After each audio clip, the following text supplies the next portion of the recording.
Hey friends, it's Yans with Yans Cozy Arcade, and welcome to another episode of the Cozy Arcade Weekly, where we casually talk about gaming news and gaming events and a little bit of tech. And if that's something that you're interested in, please consider subscribing. I would really appreciate it. We meet here every week and talk about what happened throughout the week in the gaming world. So this is just the opportunity for us to talk about it and make sure we're all in the same loop. So yeah, just subscribe if that's your vibe. Subscribe if that's your vibe. All right, so first we're going to talk about the PC gaming show that happened this week, where it was the most wanted 25 of 2025. And so I'm going to kind of go through the list from 25 all the way to 1 as quickly as I can, because y'all, a show was so long. It was almost 3 hours long, and I watched every single second of it. So it was a lot of games, because it was like games weaved within the list of 25. So I'm going to try to go through it as quick as I can, just so that you're caught up knowing what the most wanted 25 games are of the year 2025. Some of these games you might feel like should be higher on the list. Some of these games you might not have even heard of. So yeah, we're just going to kind of talk about it real quick, give a little blurb, and yeah, that's it. All right, starting with number 25, we have Reanimal. So Reanimal is a moody co-op adventure from the creators of Little Nightmares, giving serious, limbo, and inside energy, which y'all know I love. Inside is one of my favorite games. It looks eerie, but in the best way, and I'm so curious how the teamwork plays into the story. Number 24, Grave Seasons.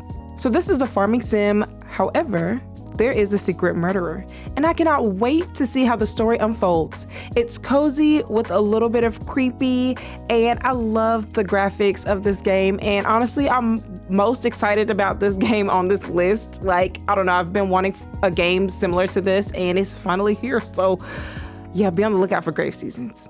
Number 23, Lego Batman Legacy of the Dark Knight. A charming, chaotic Lego spin on Gotham that's full of nostalgia and humor. Honestly, most would play this just for the cutscenes. Number 22, Clockwork Revolution. Now this one totally reminds me of that one Christmas movie, Jingle Jangle, I think that's the name of it. It's got a lot of time rewinding and rewriting history that seems really cool, and I check it out just to see how wild the choices get. Number 21, Recur. A trippy world where moments rewind or progress depending on your decisions, which is very interesting and intriguing. It's instantly a wishlist game because it could go in such a cool direction. And honestly, I really just like how different this game is. It's a nice take on direction mixed with like time. I don't know. Be on the lookout for this. Number 20, PVKK. Dropping summer 2026, this looks like a high energy, big world experience. Definitely one I'm keeping an eye on as we get closer. Number 19, Deep Rock Galactic Rogue Core. A darker, more intense twist on Deep Rock's classic Chaos Dwarf co-op energy with mining, monsters, and friends, which makes for automatic fun. Number 18, Thick as Thieves. You and other players are all trying to steal the same item.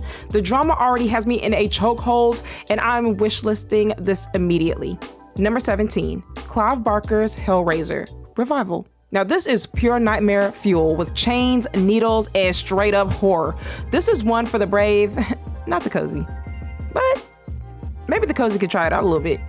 Number 16, Marvel's Blade. Blade is back, and it looks so good. And yes, we love the black folk representation with stylishness and dark combat with a little bit of attitude. I'm here for it. Number 15, Marvel Tokon Fighting Souls. A flashy soul-powered fighter with a unique aesthetic and tons of energy. It feels explosive and fresh in all the right ways. Number 14, Armor 4. Hyper-realistic tactical warfare for players who want the full simulation experience. It's intense, strategic, and super grounded, so check it out. Number 13, Star Wars Zero Company. A squad-focused Star Wars adventure with classic blaster fire vibes. It feels like the kind of game that scratches the itch for the new Galaxy story. Number 12, Dawn of War 4. Warhammer Chaos is back. Huge armies, explosion, and big strategy moments. Perfect for players who love commanding the battlefield. Number 11, Light No Fire. a survival crafting game on a literal Earth-sized planet with mountains, oceans, dragons, and everything in between. Exploring this with friends sounds so magical. Number 10, Neo 3. Fast, punishing samurai combat returns February 6th of 2026. The action looks sharper than ever, and I'm excited for the challenge.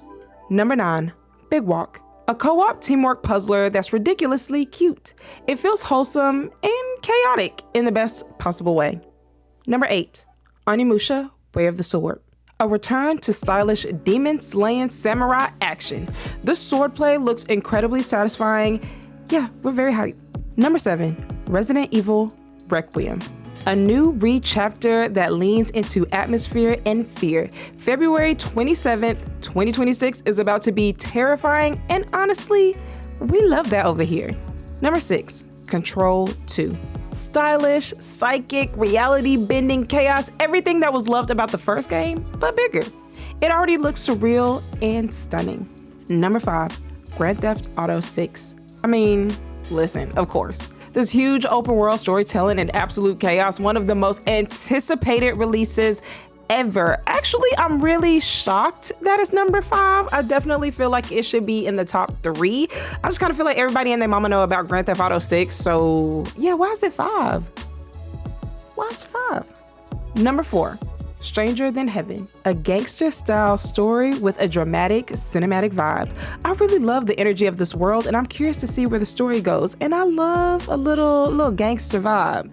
You know, that's one of my favorite types of anime. I like anime that have a little gangster flow in it. So yeah, I'm gonna be checking this one out. Number 3, Haunted Chocolatier. Yes, cozy vibes. It has cute ghosts and chocolate. I am so ready for this one. This is the Stardew adjacent magic we've been waiting for. And honestly, y'all, I know Concerned Ape is not concerned at all. I know he's not. I know he's like, it's gonna get made when it's made, and nobody's rushing me. And I feel that, and I'm so glad, and I'm so happy for him that he's not letting nobody rush him. But at the same time, we're trying to rush him a little bit because we're so ready for this one. But yeah, I'm glad that it's in the top 3. Number 2, 007 First Light. A sleek, stylish Bond adventure dropping March 27th, 2026. It looks like such a fun cinematic ride, and I cannot wait. And number 1, Slay the Spire 2. Okay, so this is a gorgeous evolution of the beloved card battler, but yeah, card games still aren't really my thing, so I'll just be cheering for this one on the sidelines. I don't know why, I just never been a big card person, even like in person playing card games. I'm not for it, but I'm so happy for y'all that love Slay the Spire and love card games that this is number 1.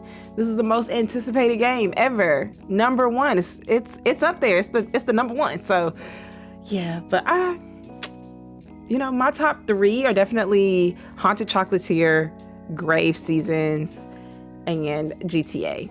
So those are my top 3. Yeah. What are your top 3? What are your most anticipated, most wanted games? I know there's this list, but out of this list, what's your top 3? Let me know.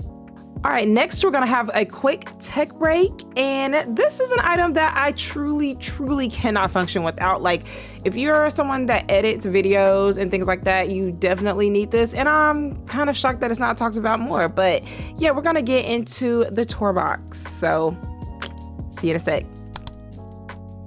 Hey guys, welcome to today's tech break. Today we're going to be talking about another essential that I use, and no, like seriously, every single day I use this. And if you're into editing, if you're a content creator, if you edit at all, I think this is super important, and a lot of people don't be talking about it, and I don't honestly know why, but it is the Tourbox. So what is the Tourbox? Well, it's pretty much a controller for creators. This is used for those that want to work faster. If you want to cut your editing in half, this is what you're going to need. So this is for editors, photographers, illustrators, streamers, any of those. If you're in any of those categories, this is something that you should consider getting eventually.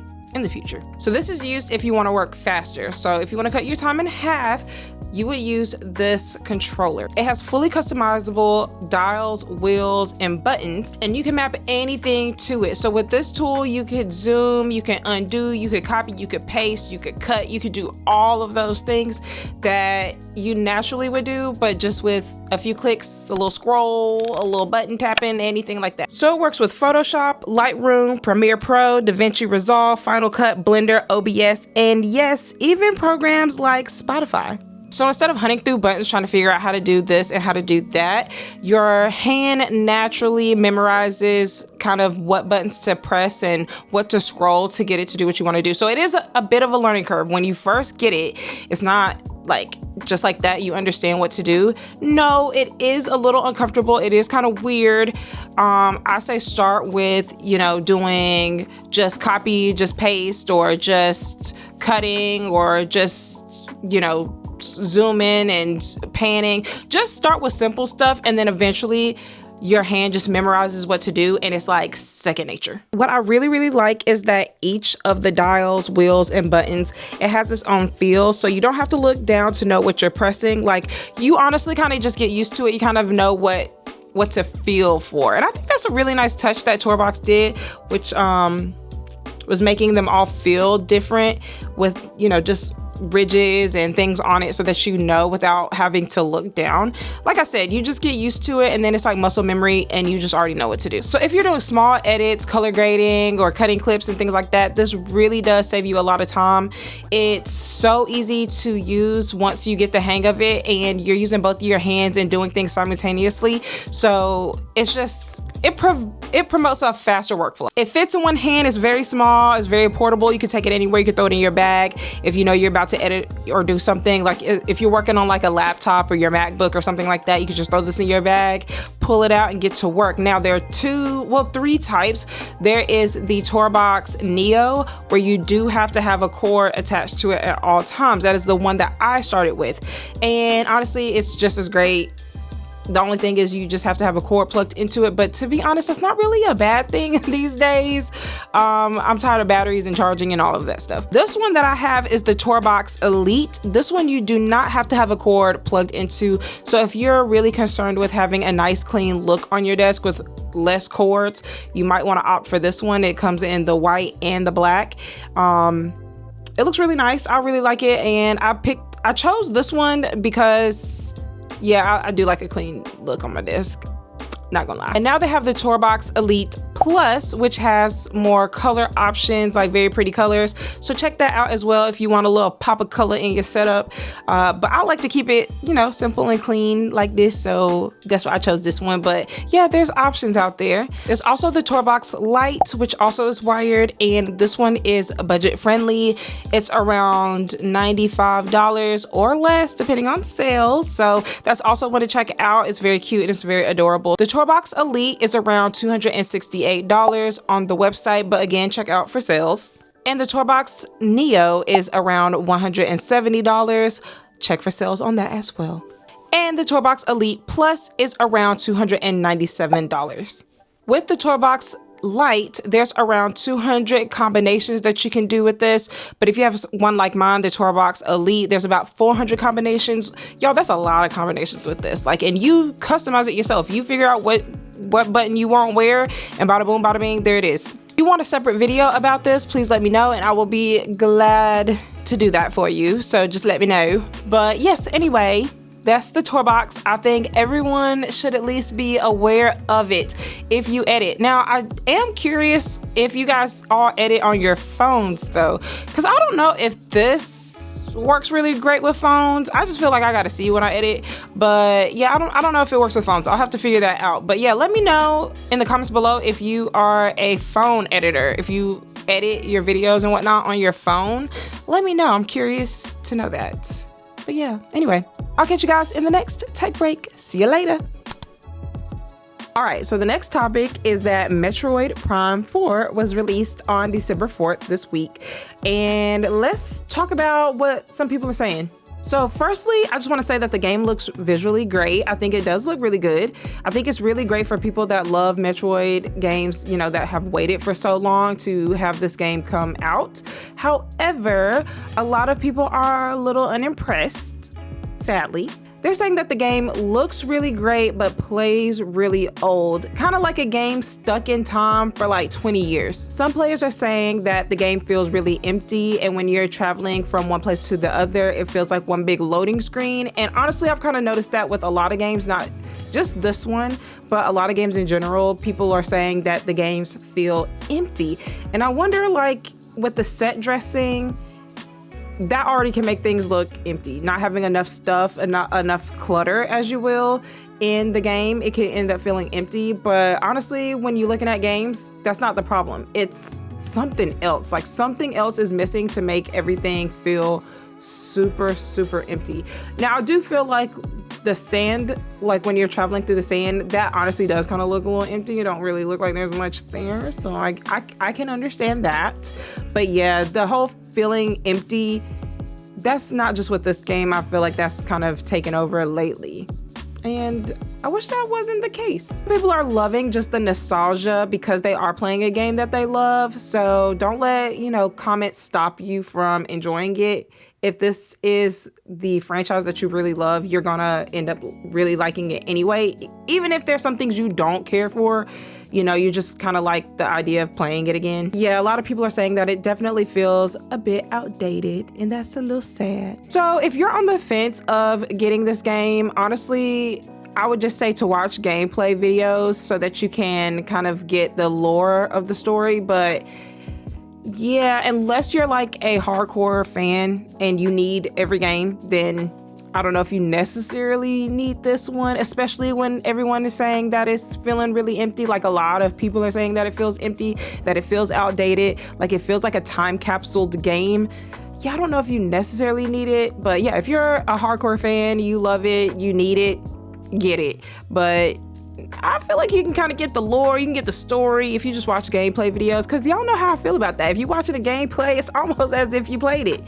So just watch some videos. Yeah. All right, guys, so that's all I have for today. We just talked about the PC gaming show and Metroid, and we talked about a little bit of tech that I absolutely love. So let me know what your thoughts are on each of these topics, which games that you're most excited for, that you've been waiting for so long for. What are your top 3? And let me know if you are thinking about playing Metroid, if you're a Metroid fan, how you feel about this new game. Let me know. Also, have you ever heard of the Tourbox? Was this your first time hearing about it? Let me know that too, because I kind of realized a lot of people don't know about it. Like, even though I keep seeing things about the Tourbox, a lot of people are like, I've never even heard of that before. And I'm just like, what? So let me know if you've never even heard of the Tourbox. I would like to know that as well. But yeah, I hope that you guys have a great rest of your week, and I will catch you guys in the next one. Bye.